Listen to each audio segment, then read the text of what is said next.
دیوان خانم. بله جونم. میدونی من میدونم. زود باش بیار ستاره رو، اون ماه آتیش پاره رو. الان باید عقدش کنم، این نسیه رو نقدش کنم. آقا صحیح حرفتو بزن. میشم من الان دست به کار، تو برو آقا رو بیار. رفتم که با آقا بیام، حالا میام حالا میام. رفتم که با آقا بیام، حالا میام حالا میام.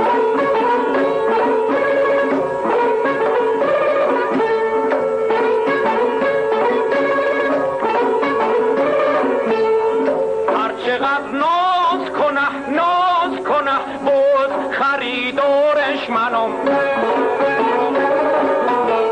هر چقدر اشوه بیاد باز گرفتارش منم.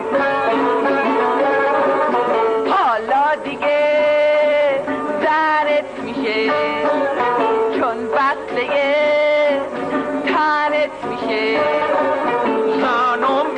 زنم میشه چون وصله تنم میشه. ستاره جونم دوست دارم.